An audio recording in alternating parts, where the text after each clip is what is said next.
much. Good afternoon. Thank you so much for the warm welcome and for this opportunity. I'm truly grateful and happy to represent not only Aruba, where I was born, but also Curacao in the research context. And my background is actually from the Dominican Republic, so I think you may imagine how general and how global I feel, even though I come from the Caribbean region. So I will be presenting two cases, two examples of projects that we have been conducting in Aruba and Curacao. And with this, I will bring forward the examples of our experiences with culture, language, and also diabetes education. I have no conflict of interest to disclose. So as you may see in the pictures, Aruba and Curacao are both very vibrant, colorful. You may think about vacation when you see these pictures, but the reason why I show these pictures is because it shows only one side of our islands.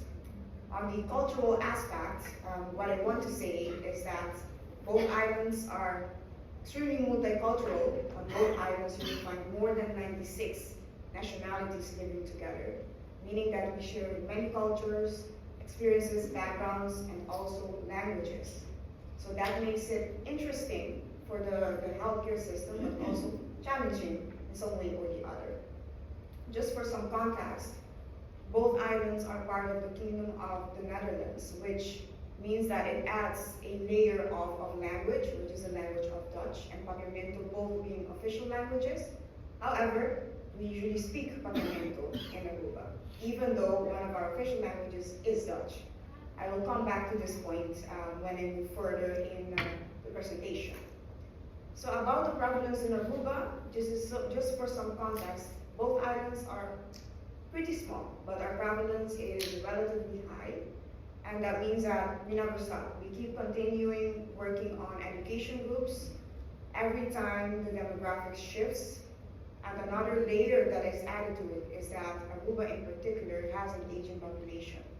So we do have a lot of contact with mostly individuals with diabetes who are more than or older than 60 years old on both islands. So to go to the education programs that we have recently been providing on both islands, it's mostly education and intervention. And both focus a lot on giving the person self-confidence and agency in their own self-management. There's a lot of information out there. We do many campaigns. We have never stopped.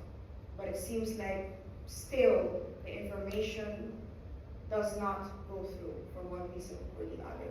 So we have tried many things until we started with the PRISMA education program for individuals with type 2 diabetes in Aruba. And this program focused on not only giving the tools to individuals with diabetes, but also giving them the self-confidence to one, adhere to medicine, and two, feel that they can manage their condition. On the other hand, in Aruba and Curacao, most recently, this is not even older than a year, we started with a project, Kijksluiter, which is a word in Dutch, but that's actually the leaflet program intervention to help individuals adhere to their medicine. I will be giving some examples on how we used culture and language to make sure that both programs adhere to actually what our individuals needed. And both programs focus only on diabetes type 2. So to put things into perspective, these projects are completely different. On one hand, Prisma focused on educating the individual and having contact. So the contact was longer, for a longer period, twice in a month, for 6 months in total. And on the other hand, we had the medical leaflet, Kijksluiter in Aruba and Curacao. Surprisingly, I say surprisingly because we had some expectations that the impact might not be as we expected because of the attendance that was not as high as we wanted it to be. But both programs and interventions were successful. We always received positive feedback from participants and sometimes even family members. Aruba and Curacao are both very small. So you meet people every time in the corridors, in the supermarket, wherever you go, you find someone you know. So their contact remains even after the program. On one hand, Prisma was a quantitative research And the medical leaflet program was a qualitative research and had some quantitative aspects. One focused on effectiveness, activity, and the other on the impact. We did not ask the same questions and did not use the same approach, but the results basically the same. Patients were telling us, I feel better now. And that gave us a power and a tool to continue developing projects. We did not only know that there was some kind of support that was provided according to us, we also knew that it had an impact, not on the agency of what they felt on how they could self-manage, but how they felt about themselves as a person with diabetes. Just for some more context, the Prisma Aruba was actually distributed through a longer time, 14 different groups of individuals who were mostly 60 years plus. And the Kickstarter had many more participants in a shorter period of time. However, Prisma was interrupted by COVID. And even though we used a quantitative approach, we did have contact with patients by phone when there was a COVID interruption, and we did not have contact on that. That, as a researcher, gave me the opportunity to speak to those who participated in this education program. And this is where we realized that the education program is not only a way of providing support and giving tools, but it's also a way of throwing a lifeline at a person. This gave us some interpretation and perspective on those who were 60 plus years of age, who were isolated not only because of COVID, but also because of their own social perspective and background. So moving to be more specific to the results, the Prisma Aruba research project gave us some perspective on, first, we needed to continue with the education program in this context. And second, individuals would not trust the program unless they felt that they could connect with you. So what were the questions before joining? What language are we going to be speaking? Can I call you after the education program? Is there a follow-up after the education program? And this was even before starting. And these were somewhat conditions to participate. Even though we tried to not contaminate the data, well, there might be a chance that people would allude to joining because they felt that they could trust those who were given the training. Who is given the training? Is it a person who speaks Papiamento, Dutch? Is there a person who speaks Spanish? And that also moved a little bit how our demographics for this education program looked like. So at the end of the day, Prisma was successful. It had a positive impact, and we realized that the variance of the dependent variable that we interpreted in the research and observed, which is the intention to self-manage, would be explained by 50% by the independent variable of self-confidence. And that is our key takeaway for the Prisma education program. Unfortunately, we do have many challenges with structured laboratory tests, so we did not observe how the impact was in the numbers of the patients and the biomedical data, but we did receive feedback on this particular part. In the case of the medical leaflet, unfortunately, there were a lot of dropouts from this program. And the reasons is that because there was a lot of pressure for those who were implementing the program and the intervention at the pharmacies. And on the other hand, participants also felt that at a certain point, they were tired, they were exhausted. So they did not continue with the intervention. But those who did continue with the intervention, from them we learned that they are poorly informed about their medical treatment, and this is one particular part where we feel the urge to research further. What is the reason why they're poorly informed? Is it because the information is too complex to understand, or are we complicating the information too much? Are we providing too much information at once? And I say this because culturally, in Aruba and the islands, we deal a lot with shame.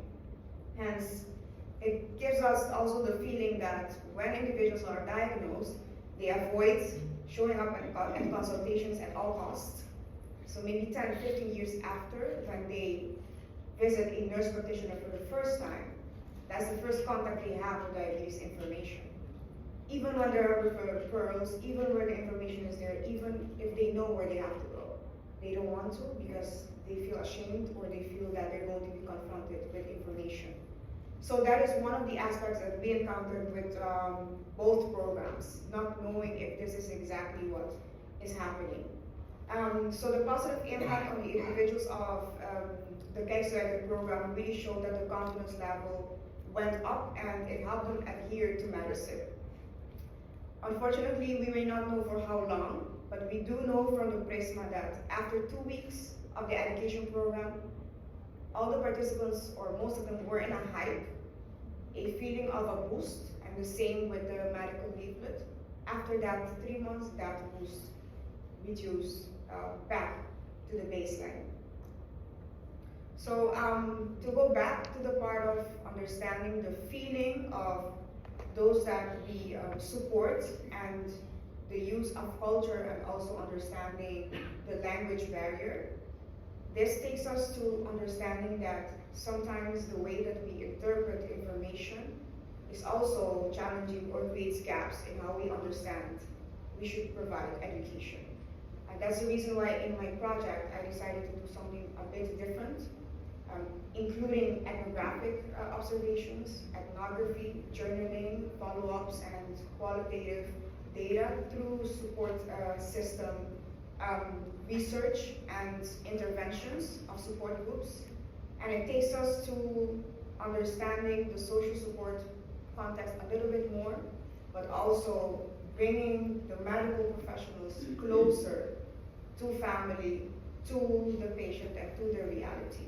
The reason why we say this, Aruba is very small, as I said this before, but I'm going to contradict myself now. We're very small, we meet each other every day in the supermarket, but we don't talk all the time. We see each other eating something, we give comments, negative ones. We impact each other because that's our cultural context. We say things that sometimes are not aligned with what the patient or the person needs at that moment. That's the reason why we need to move closer and understand what this gap exactly is. Is it the language alone? Is it the culture? Is it the underlying tone of how we communicate with each other? Or is it simply because we have too much contact, being a small island context? So the focus would be on social support context, being divided in 2 groups, type 1 and type 2 diabetes. So for the first intervention, the idea is to move closer to schools, moving closer to those who spend more time with the children and the youngsters, school staff, and also incorporating the journey so we could have a look in a day of the person living with diabetes. Not once every 3 months when the person has a conversation with the diabetes specialized nurse. Not once every 3 months when they go to the physician, but at that moment, what did the person feel at that moment? How did the use of language impact that person at school on that day? We want to have more insight on the feeling and the emotion of the person.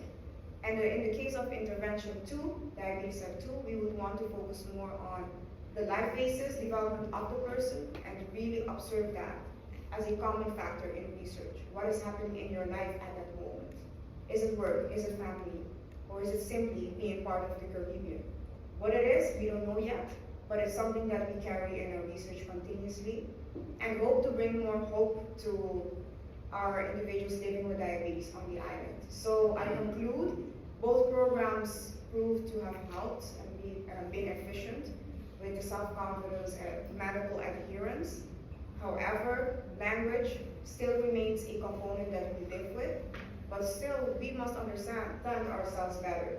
We still don't understand ourselves to that point where we can know exactly how we can improve. It remains a goal, it remains an ambition, but one thing I can say and I would want you to think about is that diabetes education and intervention is not only about targeting what the solution should be or what the problem is. It's about understanding the context, understanding the people, respecting the feeling, and giving it space. Thank you so much. Mashallah. Thank you very much, dear Miriam Arias, for this very, very interesting talk. Now we go to